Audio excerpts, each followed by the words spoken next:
सबसे बड़ी खबर ये, बीते 7.5 महीनों में ऐसा लग रहा था कि कोरोना की रफ्तार लगा कभी कि शायद रुक जाएगी, मगर अब 50 लाख से ज्यादा देश के अंदर कोरोना संक्रमितों की संख्या पहुंच चुकी है। जी हां, 50 लाख।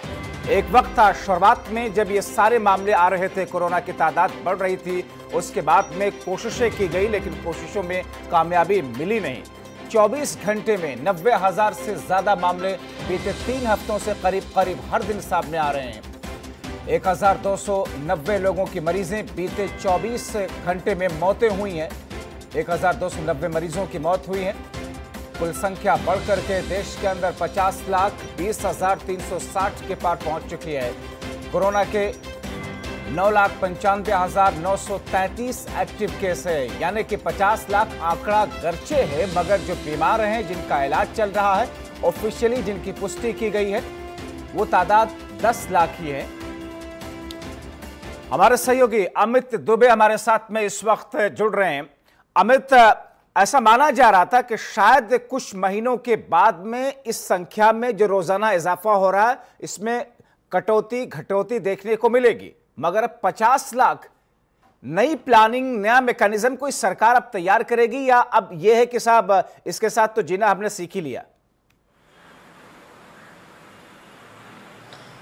देखिए, पहले अगर सरकार की बात करें तो कल ही स्वास्थ्य मंत्री ने स्पष्ट किया है कि जो मामले हैं वो जरूर लगातार बढ़ रहे हैं, लेकिन और देशों से हमारी स्थिति बेहतर है। अगर मृत्यु के आंकड़ों की बात करें तो 1.6 के आसपास हमारे देश में, जबकि ओवरऑल विश्व में 3% के आसपास है, तो अन्य देशों की तुलना में बेहतर है। दूसरा कि 2021 जनवरी में वैक्सीन मिल सकती है, क्योंकि भारतीय ट्रायल जो है वो भी अच्छे जा रहे हैं, और जो विदेशी ट्रायल है, चाहे अमेरिकन यूनिवर्सिटी की बात करें या हम इंग्लैंड के ऑक्सफोर्ड की बात करें, तो तमाम ट्रायल्स जो हैं वो तीसरे चरण को पार कर गए। लेकिन सबसे बड़ी चीज जो सर्च में निकल के आई है कि अब उन लोगों को भी कोरोना हो रहा है जिन लोगों को कोरोना पहले हो चुका है। रिसेंटली एक यूनिवर्सिटी ने अपने सर्वे में बताया कि 30% ऐसे लोग निकले हैं जिनके अंदर कोरोना होने के बाद एंटीबॉडी नहीं बनी, और जब एंटीबॉडी नहीं बनती है तो इसका मतलब वो लोग दोबारा संक्रमित हो सकते हैं। तो तरह तरह के रिसर्च जो है वो कोरोना के लेके सामने आ रहे हैं, और सबसे बड़ी बात कि अब जो मरीज मिल रहे हैं उनमें ज्यादातर वो लोग हैं जिनमें मामूली लक्षण है, यानी सिर्फ होम क्वारंटीन में ही वो लोग ठीक हो रहे हैं, और यही बड़ी वजह है कि रिकवरी रेट जो है वो लगातार बढ़ रहा है। महज 10% के आसपास लोग ऐसे हैं जो कि हॉस्पिटलाइज हो रहे हैं, या उससे भी कम मात्रा है जिन लोगों को आईसीयू में एडमिट किया जा रहा है। और सबसे बड़ी बात कि महाराष्ट्र अपने चरम पे लगातार बना हुआ है। महाराष्ट्र की स्थिति जो है वो सुधरने का नाम नहीं ले रही है। अब रिसेंटली ये किया गया कि जो ऑक्सीजन के सिलेंडर जिसकी लगातार कमी हो रही थी, उसकी सप्लाई के लिए जो गाड़ियां यूज की जा रही है उन्हें एम्बुलेंस का नाम दिया गया। यानी अब ऑक्सीजन जो गाड़ियां सप्लाई करेंगी उनके ऊपर भी एम्बुलेंस की तरह लाइट लगी होगी, बाकायदा लिखा होगा, और इमरजेंसी सेवा के तहत वो गाड़ियां मूव करेंगी। तो और दिल्ली देश की राजधानी की बात करें तो मामले फिर अपने आप में एक बार आगे बढ़ रहे हैं। 4,000 से ऊपर मामले देखने को मिल रहे हैं। हालांकि अरविंद केजरीवाल खुद इसके पीछे वजह टेस्टिंग बताते हैं।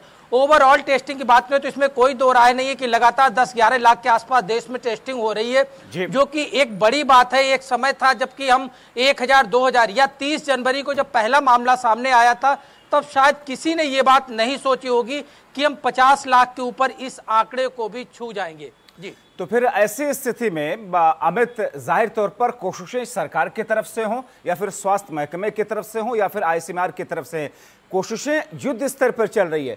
एक बड़ी खामी जिसमें सामने आ रही है, एक रिपोर्ट के मुताबिक ज्यादातर लोग जो है कई बार उन मानकों का पालन नहीं करते हैं, उन एडवाइजरीज का पालन नहीं करते हैं। इस वजह से इस पर जो अंकुश लगने की उम्मीद थी वो भी धूमिल हो रही है।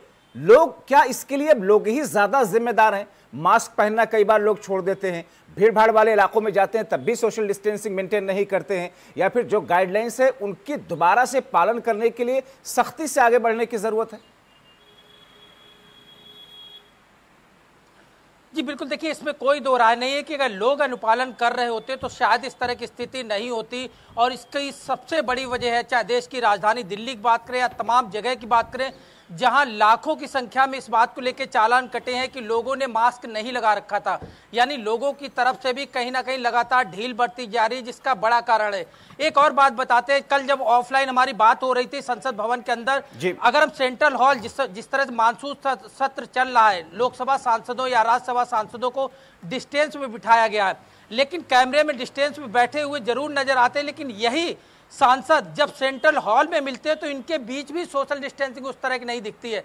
तो भले ही किसी को हम उपदेश दे सके कि आप लोग सोशल डिस्टेंसिंग का पालन नहीं कर रहे, ये चीज़ जरूरी है, लेकिन ये व्यवस्था जो है वो हर जगह दिखाई पड़ती है। चाहे वो पार्लियामेंट की बात करें, मेट्रो की बात करें, हॉस्पिटल्स की बात करें, कई जगह ऐसे हालात होते हैं जहां लोग सोशल डिस्टेंसिंग का पालन करना चाहे भी तो नहीं कर पाते हैं।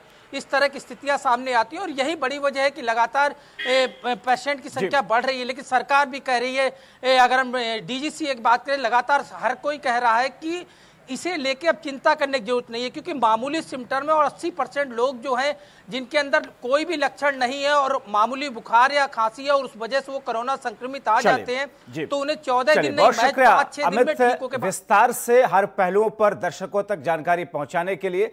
तो 50 लाख से ज्यादा कोरोना का आंकड़ा, संक्रमितों की संख्या पहुंच गई और ऐसे में आपको यह तय करना है, आपको यह निर्धारित करना है कि क्या आप तमाम गाइडलाइंस, एडवाइजरीज का पालन करके खुद को सुरक्षित रखेंगे, दूसरों को सुरक्षित रखेंगे, या फिर खुद की और दूसरों की जिंदगियों को यूं ही ऐसी स्थिति में डाल करके रखेंगे जहां पर कभी भी खतरा हो सकता है।